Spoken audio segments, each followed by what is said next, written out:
Dear students, I would like to welcome all of you to a new session of the history class. I believe that you have already learned the previous classes very well. But before we move to the next part of the syllabus, I would like to grab your attention to the previous classes which we have already studied.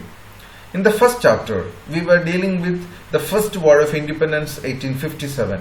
In this chapter, we were dealing with three important points, and the points are causes of the First War of Independence, the results and effects of the First War of Independence, drawbacks of the First War of Independence. And in the second chapter, is growth of nationalism. In this chapter, we were dealing with factors led to the growth of nationalism, growth of political associations, formation of the International Congress, and finally aims of the International Congress. So these were the important topics which we are dealing with in these two different chapters. So with this we are moving to the next chapter, that is the third chapter, and the title of the chapter is First Phase of the International Movement. So today in this class we are going to revise this third chapter, and the third chapter is First Phase of the International Movement. As an introduction to the topic, as an introduction to this chapter, we have to revise some points which we have already studied in the end of the second chapter. And in the end of the second chapter, we were dealing with aims of the International Congress. And there were four main aims of the International Congress. And we are going to see, or we are going to revise those 4 points once again. And the first point is to promote friendly relations between nationalist political workers from different parts of the country. And the second aim is to develop and consolidate the feelings of national unity irrespective of caste, religion or province. And the third point is, or the third aim is, to formulate popular demands and present them before the government. And the fourth point is to train and organize public opinion in the country. So if you want to understand, if you want to learn very well the third chapter, we need to understand its background. Now, when I have gone through these particular points, you might have got a very clear picture about International Congress, because at the end of the chapter we have seen Indian National Congress had taken the leadership of international movement. So when we are going to study about the first phase of the international movement, we have to keep in our mind that the leadership of our international movement was in the hands of Indian National Congress. And here we are going to study, or we are going to revise the chapter at a glance. When we are dealing with the first phase of international movement, we need to study about a group of people. They are being known as early nationalists. And who are these early nationalist people? So as you are seeing in the screen, it is explained very well there. In its initial years means in the beginning of International Congress as well as in the beginning of international movement, the Congress was led by a group of drawn from the educated middle class known as the early nationalists. They asked for constitutional and other reforms within the framework of the British rule, as they had faith in the British sense of justice. So it can be explained in a very simple language like, early nationalist people were the leaders of the Congress who were educated, and they were from middle class, and they were mainly focusing on constitutional and other reforms, and they would like to have a government within the British administration, something like an imperial government. That was the demand of the early nationalist leaders of the Indian National Congress. These people have put forward a number of demands. What were the demands? Indians in the governance of the country. In the beginning, actually all the different administrative posts were decorated by the British, and these leaders demanded that Indian administration should be governed by, or the India should be governed by the Indians. So that was their first demand. And then the second demand, Reduction in taxes and government expenditure. The British government enforced a huge tax on different products, even including on land. So those kinds of taxes should be reduced and the expense of the government should be reduced. So these were the second demands of the early nationalist leaders. And the third demand which they put forward, economic growth to trade protection. Because we have already seen in the previous classes how the economic policies affected the people of India. Different sectors of the society, including peasants, businessmen, educated people. So all the different society has got affected by the different economic policies adopted by the British. So here the early nationalist leaders put forward the demand to the growth of economy through trade protection.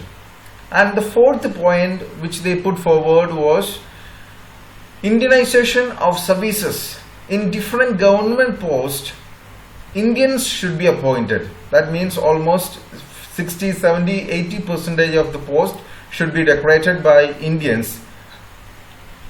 Now the next, complete separation of the executive and the judiciary. In most of the cases, executive and judiciary were under the control of the British, or one single man was getting the responsibility of executive as well as judiciary. And the early nationalist leaders demanded that the executive and the judiciary should be separated. Two different people should be authorized to have the power on executive and the judiciary. And the next point is employment of Indians in higher grades. When we were dealing with the second chapter, there we have seen Indian sepoys were not getting any kind of promotions. So here, so it was not only just in the field of army, but in every administrative sector it was happening. Indians were not getting promotions from a particular state. All the higher authorities or all the higher posts were decorated by the British. So here the early nationalist leaders demanded that employment of Indians in higher grades, or Indians should get proper promotions to the higher grades. And the final point is protection of civil rights. People were not having any kind of rights. They were getting arrested in any places, even without any kind of trials. They were getting punishment so much. Such kinds of unjust activities were going on in our country. So that's why early nationalist leaders demanded that there should be protection of civil rights. Now, in order to attain the demands, the early nationalist leaders, they have followed a few number of methods. Let's see what were the methods of the early nationalist leaders. Constitutional and peaceful methods. The policies or the methods adopted by the early nationalist leaders were mainly on constitutional and peaceful methods.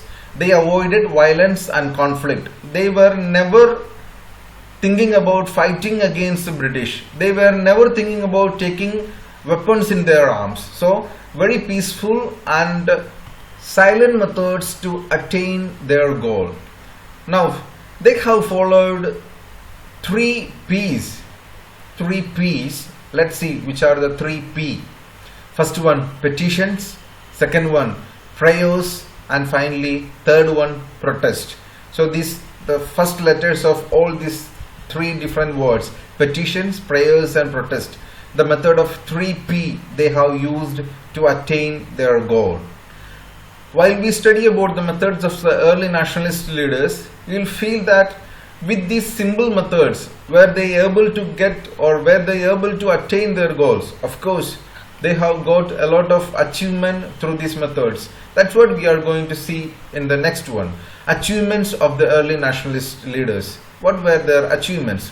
The early nationalist leaders roused the feelings of one nation.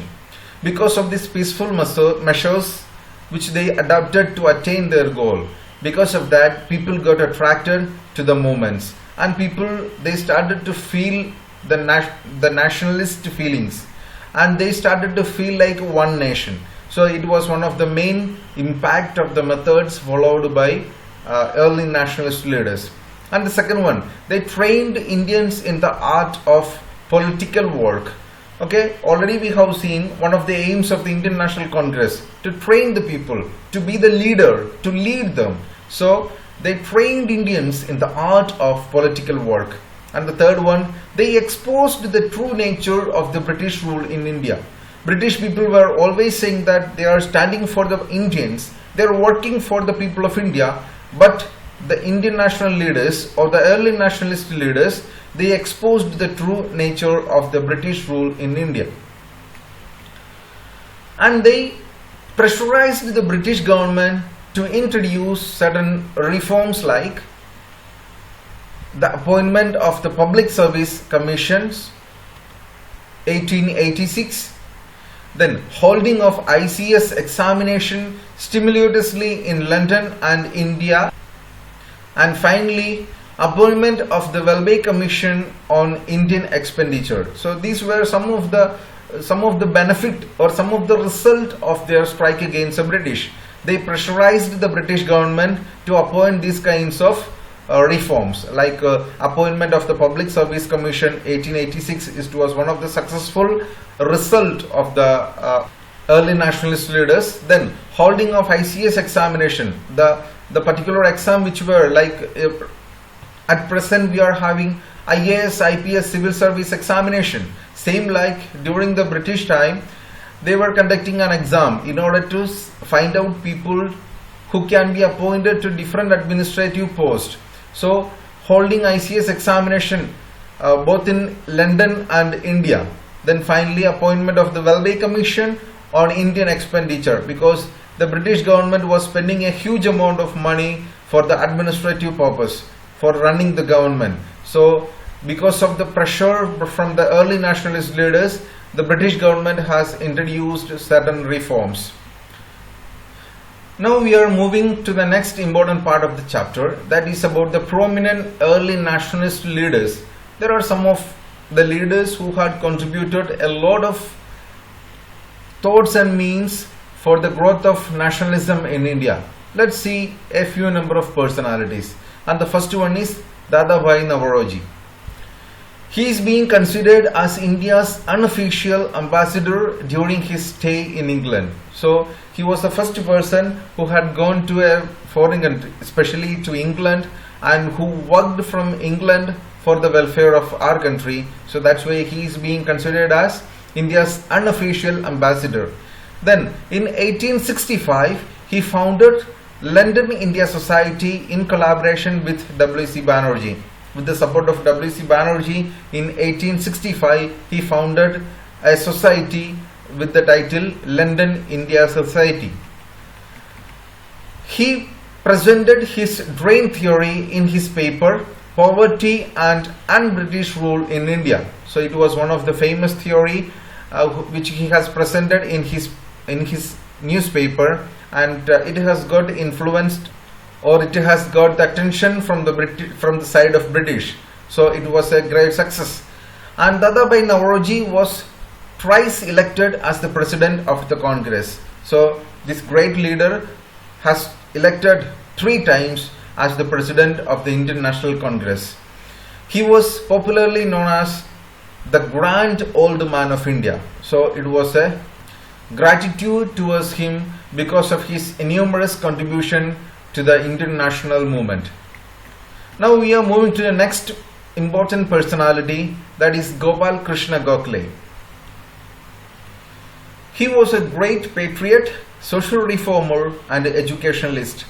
So see in what all field he was famous for: social reformer, welfare for the people of the country, and he was an educationalist. All his activities were for the welfare as well as in order to improve the standard of education in our society.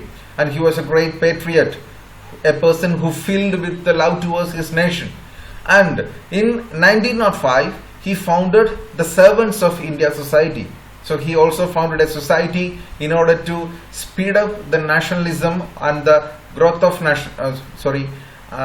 in order to speed up the Indian national movement. Again, he went to South Africa to further the cause of India's struggle for freedom. So he went to South Africa. From there he met Mahatma Gandhi, and Gokhale persuaded Gandhiji to return to India and join Indian public life. So because of his request, actually Mahatma Gandhi came back to India, and he joined in the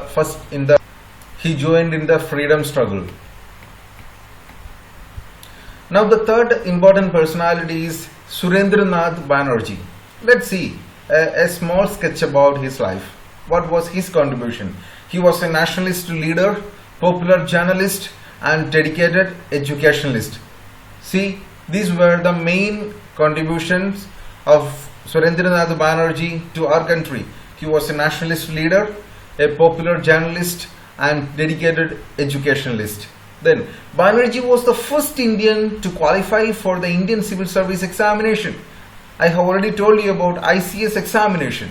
So he was the first Indian who got qualified the examination which conducted by the British people for the civil service. And then he was elected to Bengal Legislative Council 4 times. Not just one time, he got elected 4 times to the Bengal Legislative. He founded the Indian Association in 1876 to fight against the wrong politics or policies of the British. So he also founded an organization, and the organization has got the title Indian Association, and he formed it in the year 1876. And the main aim of this organization was to fight against the wrong policies of the British.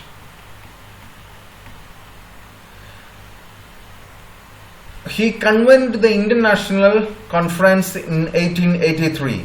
He already formed an organization. Later, this organization has got merged with Indian National Congress. So there was a conference between Indian National Congress and his political organization, and it was in 1883. And he opposed certain points or certain activities of the British. And the first one, the Arms Act, he was against it. The Vernacular Press Act, and the lowering of age for appearing in the ICSE examination from 21 to 19 years. British people, they have applied or they have made an act. As per the act, a person who will appearing for the ICSE examination was 21. Later it has got changed to 19, or it has got lowered to 19. So he was against it.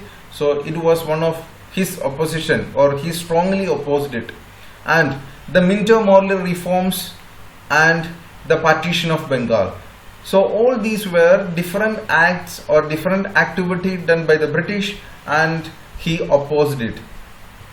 So dear students, these are the main points of this chapter. I hope you have got a very clear picture about this chapter. You understood it very well. If you haven't got, or if you haven't understood certain points, you just revise this video once again. There you will get all the informations very clearly. And tomorrow we will be going to deal with a new topic. Till then, I would like to take a leave. Thank you.